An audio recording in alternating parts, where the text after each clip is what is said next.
बड़ी खबर छत्तीसगढ़ में कोरोना संक्रमण की रफ्तार धीमी नहीं पड़ी। प्रदेश में कोरोना का हॉटस्पॉट रायपुर बनता जा रहा है। रायपुर में बुधवार को पुलिस मुख्यालय में 9 मरीज मिले। इसके बाद पुलिस मुख्यालय को सैनिटाइज किया जा रहा है। वहीं घटना के बाद प्रदेश के डीजीपी टीएम अवस्थी और 2 एडीजी की क्वारंटीन होने की खबर है।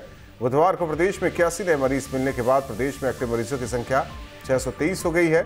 जिलेवार आंकड़ों की बात करें तो दुर्ग में 61, राजनांदगांव में 79, बालोद में 8, बेमेतरा में 5, कवर्धा में 15, रायपुर में 154, बालौदा बाजार में 27, महासमुंद में 7, गरियाबंद में 17, बिलासपुर में 8, रायगढ़ में 30, कोरबा में 38, जांजगीर में 16, मुंगेली में 1, सरगुजा में 4, कोरिया में 5, सूरजपुर में 5, बलरामपुर में 27, जशपुर में 93, दंतेवाड़ा में 10, सुकमा में 2, कांकेर में 6, नारायणपुर में 3 और बीजापुर में 2 एक्टिव केस अभी।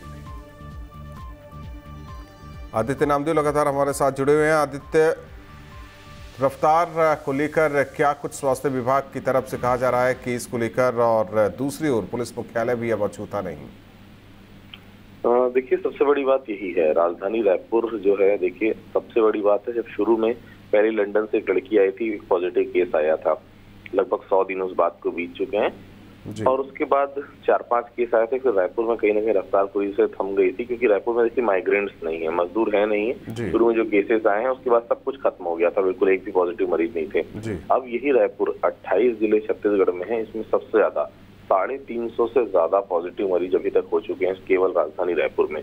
ये अपने आप में अलार्मिंग है। और सबसे बड़ी बात है, देखिए यहाँ पर विदेश से आए हुए लोग, पुलिस विभाग के लोग, डॉक्टर्स और मीडिया के लोग, ये सबसे ज्यादा संक्रमित पूरे छत्तीसगढ़ में राजधानी रायपुर में हो रहे हैं। और राजधानी रायपुर में देखिए पूरा मशीनरी रहती है, मंत्रियों के साथ साथ आईपीएस, आईएएस और पूरा सरकारी अमला यहाँ होने के बाद इस तरह की चीजें अगर बढ़ रही है तो निश्चित तौर पर आने वाला समय बहुत ज्यादा चैलेंजिंग साफ तौर पर नजर आ रहा है। क्योंकि जितनी संख्या बढ़ेगी, क्योंकि देखिए मजदूर अगर पॉजिटिव आ रहे हैं दिक्कत नहीं, क्योंकि क्वारंटाइन सेंटर में उनकी हिस्ट्री आपको मालूम है वो कहाँ से आए हैं, और 14 दिन आपके पास क्वारंटाइन सेंटर में, मतलब उनसे कितने लोग और संक्रमित हो सकते हैं।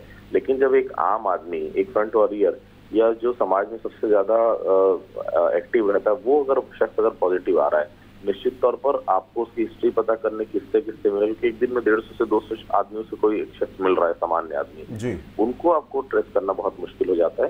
राजधानी रायपुर में तो देखिए कल 11 पुलिसकर्मी, 9 पुलिस मुख्यालय के और 2 ट्रैफिक पुलिस के पॉजिटिव आए हैं। और इसके चलते पूरा जो अमला है पुलिस विभाग का आला, वो सभी क्वारंटाइन हो गए। कल सबकी टेस्टिंग रात में कराई गई। उम्मीद है कि आज टेस्ट सबकी रिपोर्ट आ जाए, उसके बाद ही ये सब काम पर लौट पाएंगे। तो कहीं ना कहीं स्थिति चिंताजनक होती जा रही है। कल 14वीं मौत भी रायपुर की राजधानी में सीनियर देखिए चीफ पीसीसीएस होकर रिटायर हुए थे केसी यादव, उनकी भी मौत हो चुकी कल कोविड-19 से। तो ये धीरे धीरे आंकड़ा बढ़ रहा है, जो बेहद चिंताजनक है। वाकई चिंताजनक है। धन्यवाद आदित्य इस जानकारी और बातचीत के लिए। तो लगातार छत्तीसगढ़ में कोरोना का रफ्तार बढ़ता ही जा रहा है। हालांकि अब पुलिस मुख्यालय भी इससे अछूता नहीं है। प्रदेश में एक्टिव केस की संख्या 623 तक पहुंच चुकी है।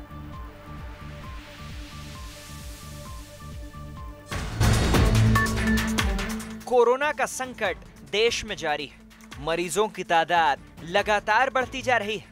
छत्तीसगढ़ में भी कुछ दिनों पहले तक काबू में नजर आ रहा कोरोना अब बेलगाम हो चुका है। कोरोना छत्तीसगढ़ में भी रिकॉर्ड तोड़ने पर आमादा है। यहाँ बीते 24 घंटे में कोरोना पॉजिटिव नए मरीजों का आंकड़ा 100 को पार कर चुका है। तो वहीं कुल मरीजों की तादाद करीब 3000 हो चुकी है, जबकि कोरोना की वजह से मृतकों की संख्या 14 हो गई है। छत्तीसगढ़ की राजधानी रायपुर के रिटायर्ड पीसीसीएफ केसी यादव की कोरोना से मौत हो गई। सरकार भी अपनी ओर से पुरजोर कोशिश का दावा कर रही है, लेकिन कोरोना है कि थमने का नाम ही नहीं ले रहा। पूरे देश में 17,400 मौतें हैं। छत्तीसगढ़ में इसकी तुलना में कुल केस सिर्फ 2694 और सक्रिय केस सिर्फ 500, मौतें सिर्फ 14 हुई हैं।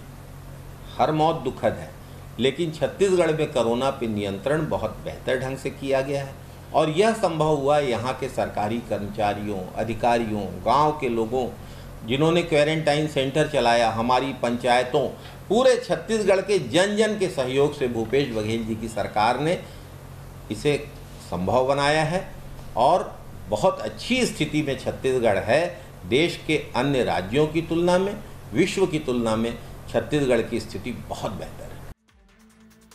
सरकार के दावे अपनी जगह, लेकिन हकीकत यही है कि कोरोना से सिर्फ छत्तीसगढ़ ही नहीं बल्कि पूरा देश हलकान है, क्योंकि कोरोना को लेकर विपक्षी पार्टी बीजेपी ने सरकार पर लापरवाही बरतने का आरोप लगाया है, टेस्टिंग और सुविधाओं को बढ़ाने की मांग भी की है। हमको सावधानी की जरूरत है और ज़्यादा निगरानी करने की ज़रूरत है। कोरोना का जो दौर चल रहा है ये सभी ज़िलों में विस्तार इसका हो गया, गांव के अंदर चला गया है और टेस्ट की फैसिलिटी इसका यही उपाय है कि जहां जहां ऐसे इफेक्टेड कंटेनमेंट जोन हैं वहाँ पे डोर टू डोर सैंपलिंग और टेस्ट की सुविधा बढ़ाए ताकि जो विस्तार हो रहा है उसको आगे आने वाले समय में रोका जा सके। जाहिर है कोरोना से जंग लंबी है, इससे बचाव के लिए सिर्फ सरकार ही नहीं बल्कि आम लोगों को भी अपनी जिम्मेदारी निभानी ही होगी। मास्क और सोशल डिस्टेंसिंग जैसे निर्देशों का कड़ाई से पालन करना होगा, नहीं तो आंकड़े ऐसे ही डरावने अंदाज में बढ़ते रहेंगे। कोरोना बीमारी की जद से आने से बचना और मुश्किल होता जाएगा। छत्तीसगढ़ में सबसे ज्यादा कोरोना पॉजिटिव मरीज अगर किसी जिले से आए हैं तो वह नाम है राजधानी रायपुर का। शुरुआत से लेकर अभी तक सबसे ज्यादा विदेश से आने वाले लोग पॉजिटिव पाए गए। अब तो पुलिसकर्मी भी लगातार पॉजिटिव पाए जा रहे हैं, मीडिया कर्मी भी पॉजिटिव पाए जा रहे हैं और सबसे बड़ी बात है फ्रंटलाइन वॉरियर्स एम्स का स्टाफ और एम्स के डॉक्टर लगातार पॉजिटिव आ रहे हैं। मतलब साफ है राजधानी रायपुर में आंकड़ा सबसे ज्यादा है और आने वाला समय राजधानी रायपुर के लिए सबसे ज्यादा चिंताजनक बना हुआ है। न्यूज स्टेट के लिए वीडियो जर्नलिस्ट राघवन पांडे के साथ रायपुर से आदित्य नामदेव।